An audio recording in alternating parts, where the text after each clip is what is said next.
everyone, it's Nicholas Wilton at Art to Life. I'm sitting in the studio of Mark Eanes, Bay Area painter and also photographer, educator, curator, amazing printmaker. I mean, it's incredible. We're in his amazing studio in Benicia, California. And it's kind of extraordinary because usually I've lived in the Bay Area all my life and I've seen his work, but I've never made the connection that you were so close. And I made this connection through friends of mine who have been taking his amazing workshop. So it's just an honor and privilege to get to dive into this. And thank you so much for taking the time to meet with us. So, my pleasure. It's hard for me to show you guys all the work that's here, but let's just kind of dive in. You've been here. How did all this start? You're a graduate of Mills College, right, in Bay Area, Oakland. Yes. Yeah. Yeah. Well, the real start would be right out of high school. Oh, really? That's the answer. That's the real answer. I mean, 17 years old on the East Coast, Virginia.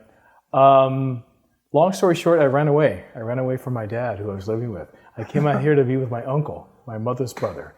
And that was my only option. There was no discussion from my dad about what are you going to do with your future. So we were like this. So you wanted to do art and that wasn't an option necessarily? No, I didn't know what I wanted to do. This is 1970 and I'm clueless. You know, it's true. And I had no clue. I was going to go up to New York to a rock festival because I'd missed Woodstock the year before. I'm 65. Oh, geez. So that was my plan. My mother said, that's ridiculous, because I went to go borrow money from her. She goes, you're crazy. She goes, let's call your uncle, my brother, and we'll see if he can get you some work in California. Next thing you know, Nick, I'm on a plane. I'm out here living with him.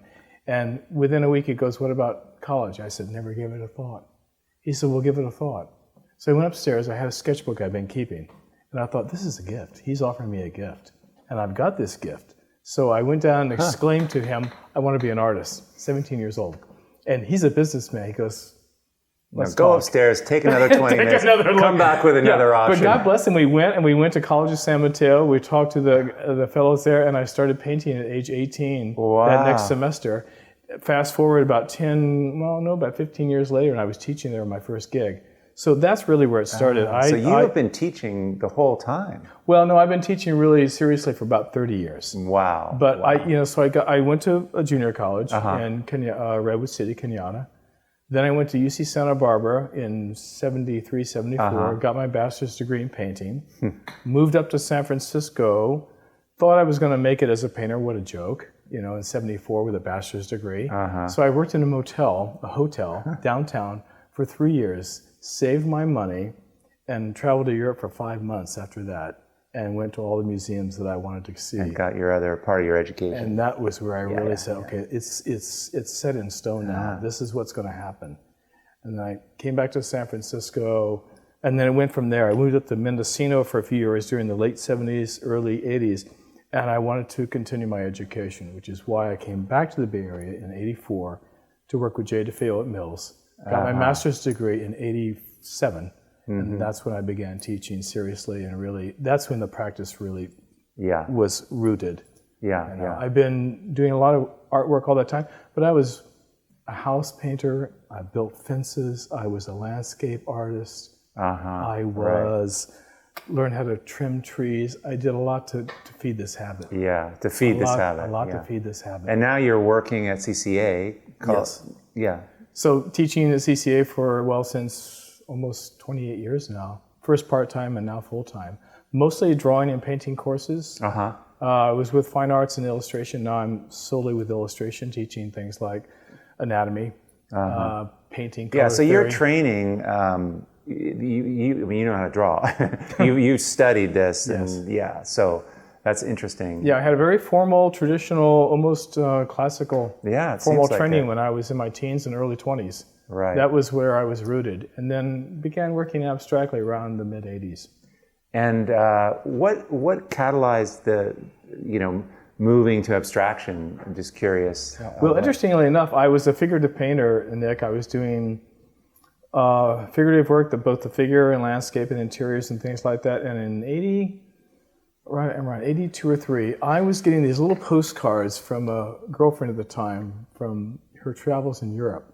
And at the time, I was looking at a lot of the Russian avant-garde artists. Okay. And I was fascinated with their work. And I thought, gee, I wonder if I could go abstract someday. And I had these little postcards. So I began to cut them up and make these tiny little collages.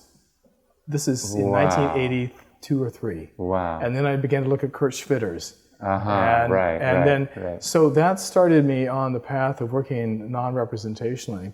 And then, interestingly enough, when I went to Mills, I was doing all kinds of conceptual pieces as well.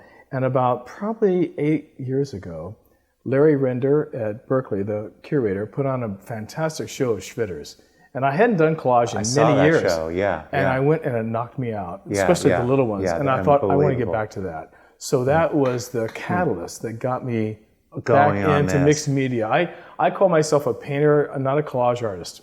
I make that distinction really clear. I work with paper, I work with things that I... And these are all acrylic. This is all acrylic based. But to me, I'm painting with mixed media. Yeah. I don't think of myself as a collage artist per se. Right. You're just composing. I mean, you could glue a Honda Fender on here and it's still... It's all formal issues. Totally. Is it the right element in the right place? Yeah. And that CCA job, College of what is it? Well, it was California College of Arts and Crafts. And I still like to use and refer to that phrase. They dropped the C. But they're in Berkeley. And we lost that battle. But they're in Oakland. It's the original campus. Been there since, I don't know, late 1800s. But I've been in the San Francisco campus now, Nick, for a good 18 years. Yeah. When they built and that was really cool because it was just like you got this job that is not full-time, sort of full-time, but allowed you to just be completely free to paint. That's what's been I've been very fortunate to have this teaching job there because first of all the students are great. It's a great gig. I get to work with young artists who want to learn all these formal issues, and they're excited and they're good and they're talented. And it's it's that old saying that if you love what you do, you never have to work a day in your life. And it is that for me. That's great. For me, it's not just a gig. It's something. And the funny thing about it is, when I was teaching part-time for about 10 years, as I mentioned to you earlier, the balance was out of balance between my own studio practice and the teaching. Not being able to paint enough. Being able to paint enough. And so it was out of balance for a number of years. But when it came into balance, and I used to be a little resentful of that, like I had no juice left at the end of the day. You know what I mean? Yeah, it makes you... pisses you off. And I was a little resentful. And that was for some time, but in recent years, last 15, 18 years, I've realized that teaching is a part of my practice. That teaching is a part of me as an artist. That my students keep me on my toes and it keeps me interested. I think it's so easy to integrate it. And I think it is part, and that's part of what I'm teaching people is to become so you can help others and critique their work. I mean, I don't know about you, but after I've taught at like a workshop, I come home and I'm on fire. I can paint. I am so clear because I've been talking about it. And then I can apply it to my own work. That's interesting. And I find myself having to follow my own advice when I forget to do so. I know. It's like, wait a minute, Mark, you just talked to them about X. And here you are at point B and you need to apply X. It's easier to say it than to do it, for sure. But it's good because I'm also hearing the voices of my teachers, and I was fortunate. I had some really great teachers. So that lineage of teacher to student, that's important to me. It really, really is. Now you were working in oil, and then you switched over to acrylic grudgingly. It was a hard switch to have the ability to glue and collage elements in, right? Yes. Oil and water don't mix so well, and I found that out. I tried, and they come apart, and then it's not good. So, but I have found with acrylic that, and gouache to some degree. Oh, that's right. You're using gouache on these too, I use gouache as well. Cool. If I keep the color fairly thin, it has more saturation and intensity. The moment it starts to get too thick, it gets that plasticky kind of look that I don't care for. Right. It's like shiny lipstick on there. And it doesn't have the lusciousness of oil, which I do miss. I miss that. So I keep it fairly thin, and with the gouache as color accent, it helps a lot.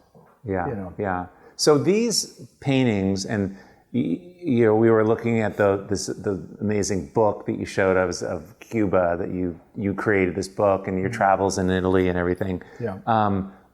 These are inspired from walls and deteriorating walls and surfaces, and what are you after in this recent work? You know. Well, it's interesting.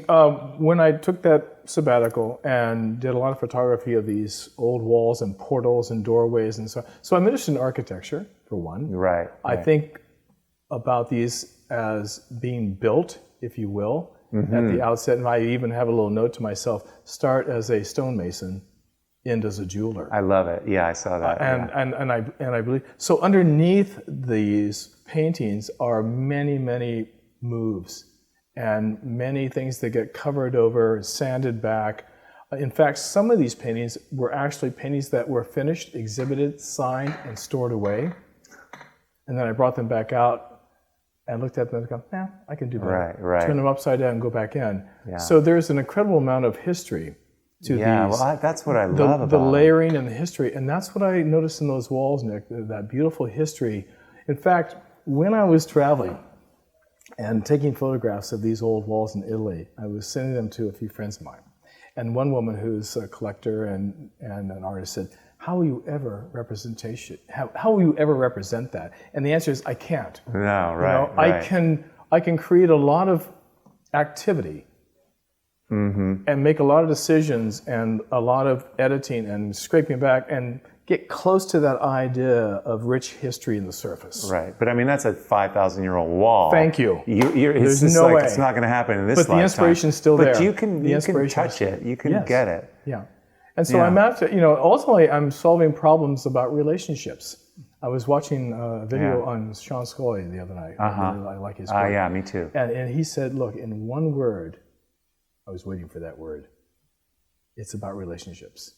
And I thought, right on. Yeah. It's always this about against this. This against this, and the whole being the part of all the sums. And if you're looking at the painting and you're only looking at the parts and not the whole, you haven't done it yet. Right. You haven't made that. Right. You haven't made it whole. Yeah. And that's really the challenge to me. That is that problem solving. Yeah.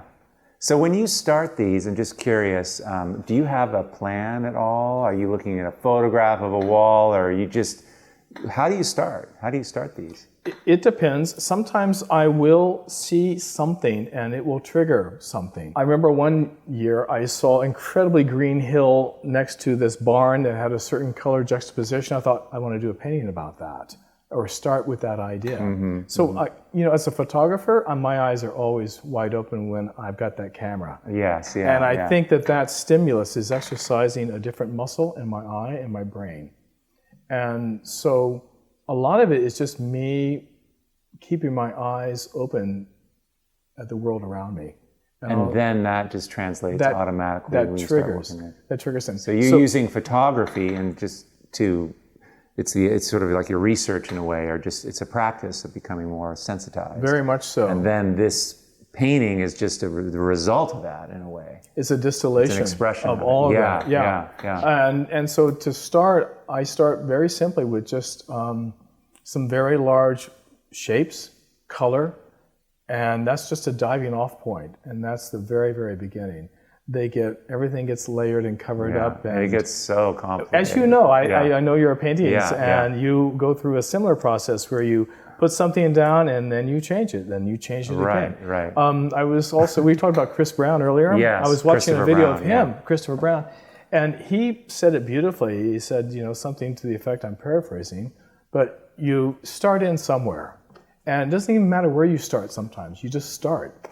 And then it makes sense or it doesn't. And oftentimes it doesn't for a long time. And then you keep adding and subtracting until it starts to make sense. It's a super challenging thing for people. I mean, I'm almost like, used to that terrain now. Yes. But it's one of the challenges I have, and I'm curious how you, maybe for many people watching this that are still learning, they're in the early stages of learning, how do you get people to feel comfortable with not knowing in the beginning, like not even knowing, like everything we do is we drive in a car, we got to know where we're going to get there. Yes. Everything's like that. Yes. How do you work with people, have you found this? Because what we're teaching is something that it doesn't show up in other areas of our life. I mean, life is kind of like this, where we're actually just wandering around and things happen to us. But yes, I'm just curious, as an educator, how you're teaching these ideas. One thing that comes immediately to mind is a discussion I have with my students, both here and in private, about the 3 phases of a painting. And this was shared to me by Larry McClary, who was like the Zen master at CCA. He just retired after 50 years. Okay? Oh my God! No, it's terrible. I'm not even familiar with his work. He's a heck of a artist and a hell of a teacher. We'll have it. So the beginning, and the middle, and the end. This is about a 20-minute conversation, which I'm going to make very succinct here. Okay. So Larry and I now use this all the time. A lot of painters don't know where they are in the work. So they get confused and they get frustrated. They either overwork the work or they walk away from it. They're frustrated. They don't know where they are. Right. So here's the thing. There is a beginning and a middle and an end to the work. And in the beginning, we feel differently, we act differently, we move differently, we see differently, because in the beginning, anything's possible. Yeah. So you can just have at it. It doesn't matter. You can go crazy. You don't have to make every move perfect. So in the beginning, there's chaos, and you're just starting to make sense of something. Super curiosity, tons of wonder. And the emotions, the gamut is from fearful to dread to excited to joyful to whatever. So the beginning is a very raw moment. It's just, let's get something down. Vincent van Gogh said in his letter to Theo, "You have no idea the sheer terror of staring at the blank canvas and having it stare back at you and say, you don't know anything." And he goes on to say, the real painter dares to start. So you just start. So the beginning is full of possibilities. That's the point of the beginning. Full of possibilities. And lots of room for lots of changes because nothing's happened yet. So the beginning is just, let's get something down. Doesn't matter. Don't try for perfection. Just get it down. Then you move into, there's more to be said about the beginning, but now you're in the middle. So the middle, the chaos is starting to coalesce. And you're starting to make moves that make more sense. You're taking a little more time in between the moves now. Yeah, there's more thought. There's more thought because there are certain areas that you really like and other areas that are just crap, so you're going to change them. Preservation is involved now. Preservation's involved. And hierarchy starts to become involved. Like, what's really important here? Important in terms of visually, but also what you care about. Those two things, internally and externally, physical realm of the picture making. Exactly. So the middle phase is important because now things are starting to make sense, they're coalescing, but still there's plenty of room for change. Making the change in the middle phase is a little more painful because you've invested time and energy, but still, you're okay with it. You can make the change, even the large changes.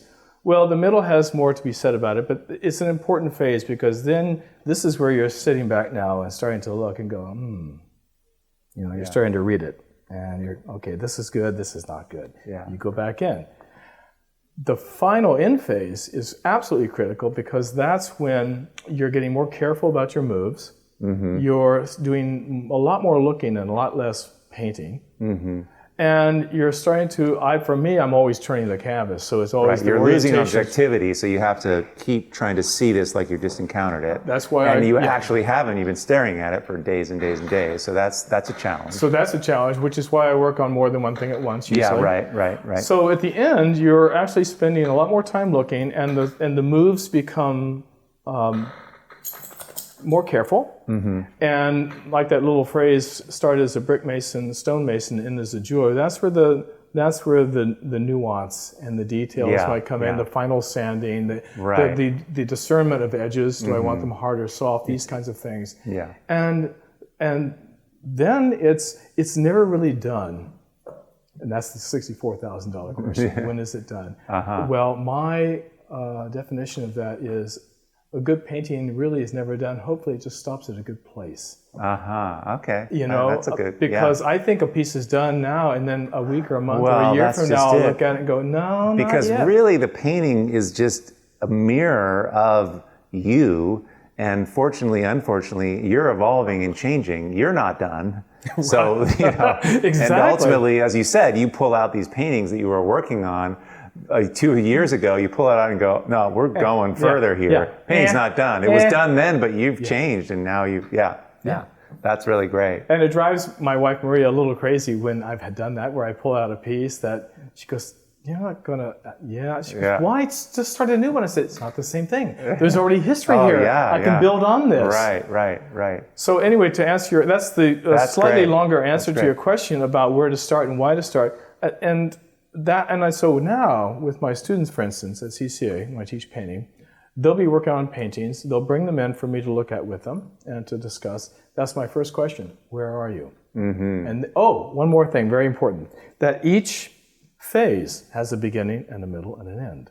Right. So there's 3 pieces of each 3 of the phases. Yeah. Exactly. So when you're at the end of the beginning, you're getting ready to be at the beginning of the middle. And when you're at the end of the middle, you're getting ready to be at the beginning of the end. So my students and I are in sync now. Oh, that's cool. So that when I say to them, where is it? There's 9 phases in a way. 9 phases. Yeah. They'll say, I think I'm at the end of the middle. I'll say, no, you're further along. You might be at the beginning or even the middle of the end. And they're in the danger of overworking. And then we'll talk about that. Right. Or conversely, I think I'm at the beginning of the end. I'll say, no, you're at the middle of the middle. I love it. And we're able to really discern where some of this is subjective, obviously. Sure. But for the most part, I try to help them understand why I think they're either further along or not. Interesting. Wow. Yeah. And that's because one of the greatest dangers is not knowing when and how to stop. Sure. When do I stop? Right. It's huge question. We could spend an hour talking about that. Giant question. Yeah. Looking at these paintings, one of the things that is just so strong in them is just your color. Talk to me about your color. What's going on with this? It's just amazing. How do you approach it? Or what do you think about color? How do you think of color? Well, things have shifted over the last several years, Nick, partly because, first of all, I look at a lot of artwork and have ever since I was a teenager. Yeah, right. So that's a huge part of it. I've literally traveled over much of the world and looked at a lot of art. I've been in many, many museums. So I study art, I study painting, and I look at it very carefully. When I was working at UC Santa Barbara as an undergraduate in my early 20s, I had a teacher, Irma Cabot, who had us do master studies. So I had to do master studies of people like Chardin, Cezanne. I had to do master studies of Pissarro and some of the post-impressionists, literally stroke for stroke, color for color mixing.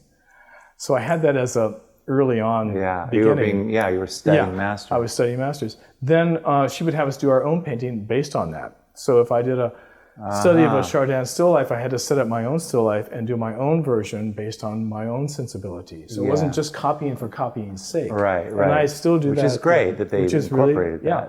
And so, but in recent years, I was asked to teach color theory at CCA, which totally freaked me out. A whole semester of color theory, I thought, no way. It was like they asked me to do the same thing about anatomy, and I said, I'll get back to you. Yeah. But eventually I said, this is an opportunity for me to be the perennial student. Sure. So I said yes to it, and I went researching for a good text. I found that text I mentioned to you by David Hornan, and I began doing exercises in this text that I had to eventually teach to the students. And I realized how much more there was to know about color. Oh, okay. And when I started doing these exercises and exploring the difference between muted hues and chromatic grays and achromatic grays, it really opened up the door. And right now, between now and the time I hit the grave, I want to learn as much about color as I can because I find it absolutely endlessly fascinating. So you're putting color on your work and then just trying to set up relationships to make things, enhance things, and make it amazing. Yeah, I think that's the history of painting, is trying to make the relationships between all these various parts, be it for shape or be it for color or value, cohesive. The orchestration of these various elements into a whole, so that when you step back from it, the whole thing just comes together. I mean, to me, that's the challenge. The pieces are also working together. And the pieces and the passages, Right, and the passages. I mean, if a given color or shape is not the right, in this case, intensity, then it has to be corrected to my eye. And if I need a focal point, then maybe I need a stronger orange. But every edge and every little area has been considered at some point. Right, totally. As you know. Yeah. You make a move, you step back, it's either going to fit in or it's not. Yeah, right. It's either saying I'm... Yeah. One of the ways I explain this, by the way, to my students, I said, it's like having actors on the stage. I totally agree. Not all actors get the key roles. That's what I call it, the Hamlet. Hierarchy. You can't have 3 Hamlets. No, you can't. It's just one Hamlet, and we got to work around this guy. Exactly. So he gets the main role, others get a few lines, and others stand around like furniture. Well, it's the same thing with painting. Some areas have to settle down and be quiet. The other analogy I use, Nick, is the orchestra and the conductor. Conductor comes out, the orchestra is there, they're starting Mozart.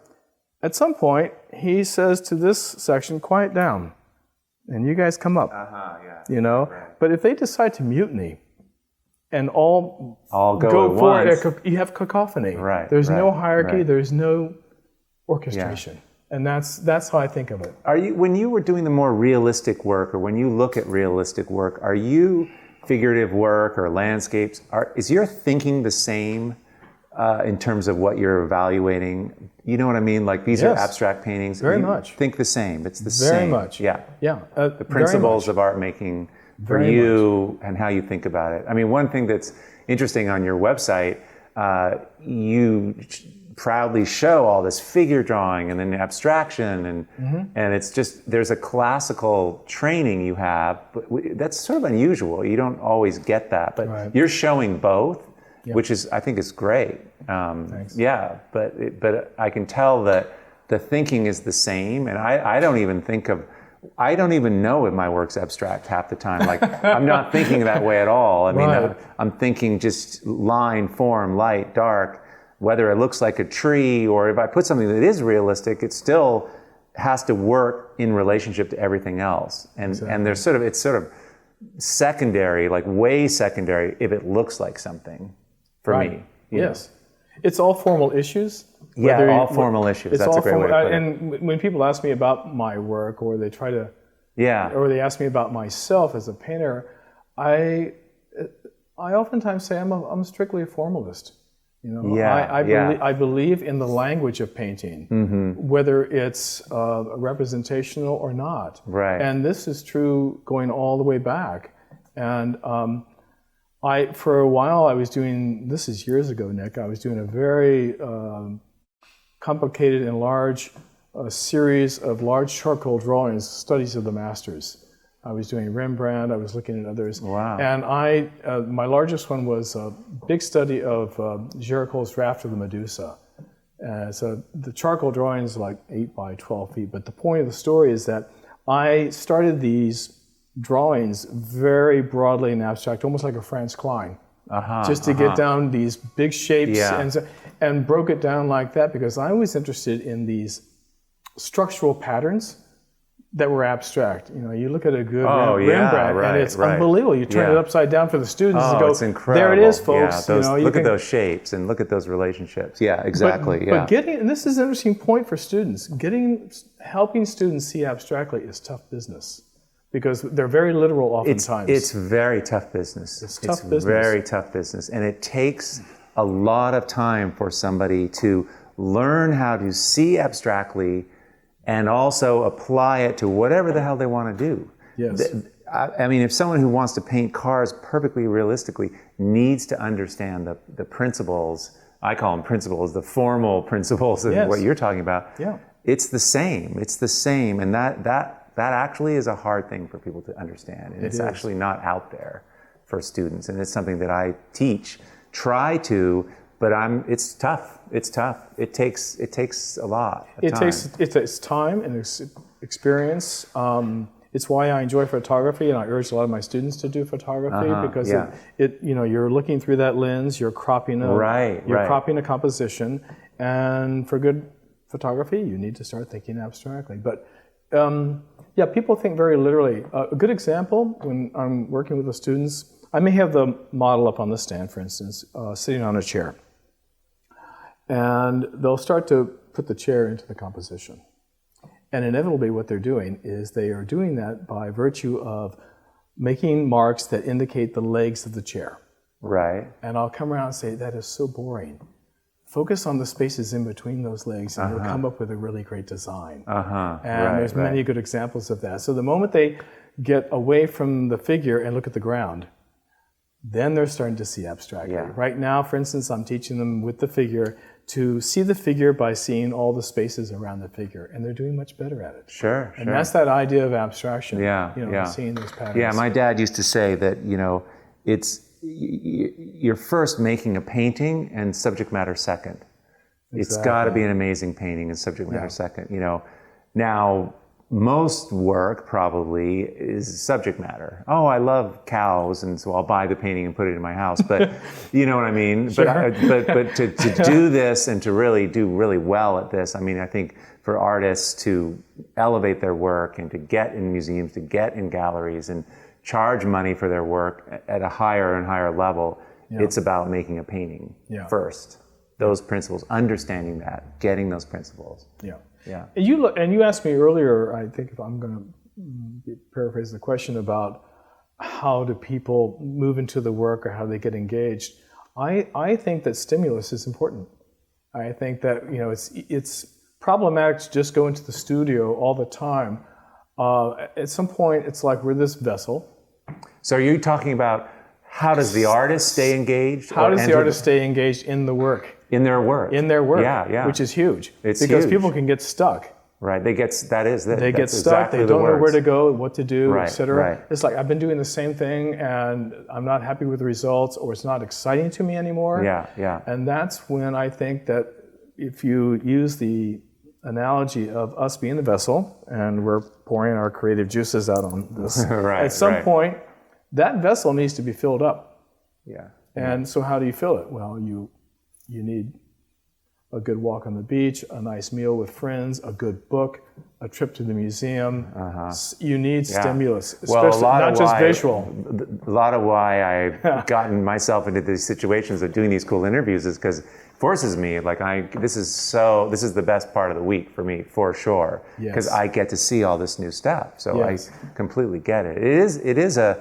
You are pouring, it's an interesting idea, you are pouring out your juice and you got to be filled again. You know? When the vessel starts to go empty, then it becomes either mechanical or rote or the same old, same old. So you get to teach, but how else do you do this? I mean, you're mostly here alone making this art. How do you fill up? How do you stay inspired and engaged? I try to look at a lot of artwork, for one. I love to go to the museums, and one of the highlights of my teaching is I can take groups to the museums, but I go by myself and see a lot of work. I am a book fiend, so I'm always building my library. I travel when I can. Travel is huge for me. Travel's huge. Travel's huge. And photography. Barry Lopez, wonderful author, talks about he's on a plane and he's going somewhere, and his seatmate, notice he's a writer, and says, my daughter's 15, she wants to be a writer. What advice would you give her? And his advice is so beautiful, it's so succinct. He says, first I'd tell her to read. And read whatever interests her, but read, because that's important. So I would say, look at a lot of art. Secondly, he said, I would have her find out who she is. That's huge. Like, who am I? And 15-year-old daughter. And you see, and to help her do that, get her out of Dodge. Let her go somewhere to an unfamiliar place where there are unfamiliar people doing unfamiliar things. That's huge. Because then we get out of our normal everyday comfort zone. So to go to another artist studio, to visit with that, this is, and it doesn't have to be to, somewhere halfway across the world. It could be just down the street to an artist who you know about, but you've never been in their studio. It's that stimulus. No, that's huge. Absolutely. Absolutely. Yeah, it's a thing of how to self-generate, and it's about creating a practice for yourself that is sustainable. And it's huge. And that's one of the things that I've focused on for myself, but also teaching that, because people can come and do a workshop And it's great, they got all their friends and, there's music and it's all great. It's just when they go home. Right. And then that, it's like you're marching with everyone and then everyone leaves and you're kind of looking around. And this happened to me when I got out of art school. I was just I think I'm going to have a nervous breakdown. I mean, I remember working in my apartment in New York City and I was, I was alone so much. And I think there's just a natural, if you just keep working, it kind of wears you down if you're making art properly. I mean, it does deplete you, right? Yeah. And you just get worse and worse and worse. And I remember the FedEx guy didn't make a comment about my painting, and I took it so personally, and I was like the only guy I'd seen in 5 days. I'm in my pajamas, and it's like, what the hell, Tell me something. Come on, give me something. I've been here by myself, And the way you've balanced the teaching with the art making and the workshops, and you also curate, which is interesting. Using this art history depth you have to select. And one thing that want to get your hit on this. Yeah. Composing a space, like I do this when I do a show. I'm actually composing a room. Yes. And I just do it in a small way for myself, but I think it would be really cool, and I'm sure you think of that the same way. It's relationships. Very much. Can you give me just some hits on how there's lots of people listening to this who are going to have shows, are having shows. How do you create the perfect show? That's an amazing body of work that is a piece of art. The show's a piece of art, right? Yeah, it's a conversation. Yeah. And so I've been fortunate, Nick, in that just below me here is Arts Benicia. And I'm hoping they're open today. I'll get you to come inside and take a look at the space. Right. It's a beautiful space. They've got something like 4 separate galleries within this space. And long story short, I got involved with them when I first moved here about 4 years ago. First, I was just a member, then I became on the board, then became the president, and then went from there. Wow. And through that, it became my own personal little sandbox to play with. Oh my God. And so because I've been in the Bay Area for a bunch of years, meet various people through teaching and otherwise, it occurred to me I'd like to put a show together. And so my first show was a show called Text Context, which was to put together about 12 artists who use text in their work. Oh, wow. Because I think that's really hard to do. And I've tried it and I have failed. Well, those words they're so strong. They have their potency. Yeah, you gotta, it's like talk about relationships. You put a word in it. It's like, tough. We're just gonna look at that word. And a lot of times I don't think it works. No, and so I wanted to create a show with a co-curator, Tom Stanton, where it did work. And that just led to a situation where for about a number of years I've done, I think maybe 12 different shows. So everything from that to people who creative growth, people who are developmentally disabled, art from them. We did a show on prisoner art. Wow, really? I did a show once co-curated with Manuel Neri, who gave us a call and said, he's here local. He says, I've got all this artwork for my own collection. Would you like to do a show of just my collection of my artwork? Wow. So we got to do that. Years ago, I came up with an idea to do what's called CREAM. And that was, the notion, Nick, was to go to the various art institutes and colleges in the Bay Area to their master's show, the thesis, and pick the cream of the crop. Oh, that's and good. And show them.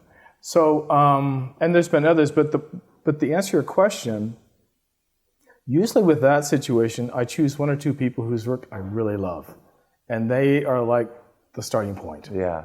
And then others I choose whose work I think are going to have a cohesive conversation with. And then it's a matter of, and that's the fun part, it's going to their studio, it's getting to know them, it's looking at the work, it's selecting the work. Right. It's huge. It's huge. It's been an important part of my development as an artist, and I haven't done it in a few years, but I've got still ideas. I loved it.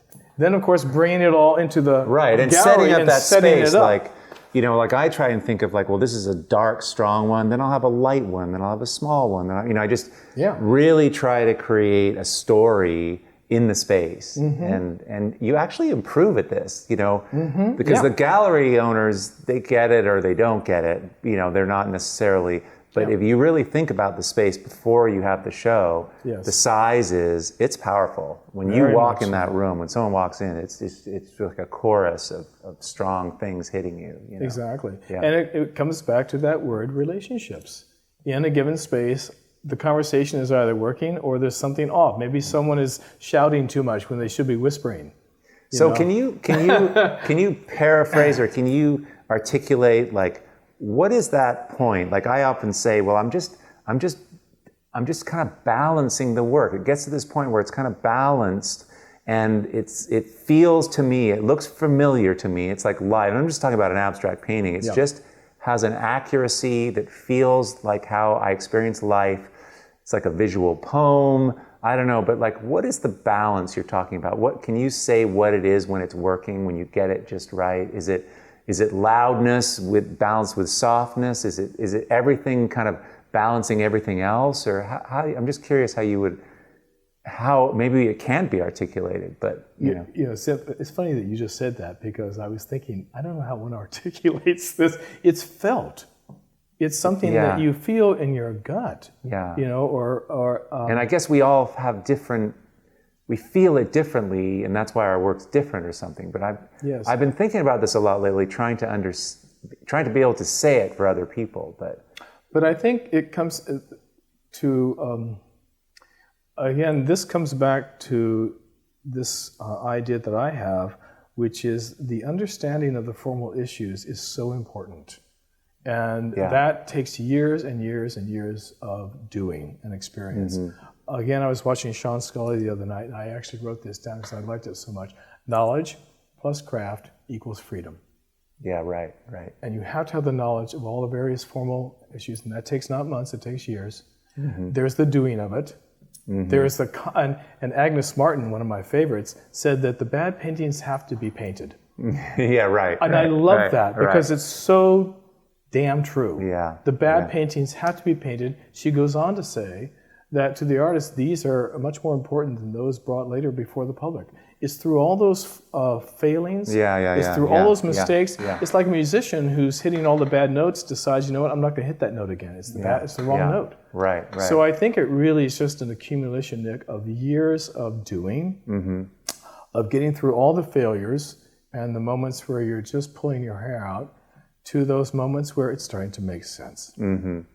And I think also to have some mini failures in the actual work you're making now, where it veers off close to the edge and sort of falls down and then is brought back up. It's almost like you're balancing the mistakes with the correct moves, but it's all part of it, and it makes it so much more authentic and powerful. You know what I mean? Like it's not like you figure this out ever. Yes. You just are better at maybe balancing these two dichotomies. You know what I mean? It's like it is, and I'm thinking as you're talking, because I've watched you a little bit in your videos if you're working.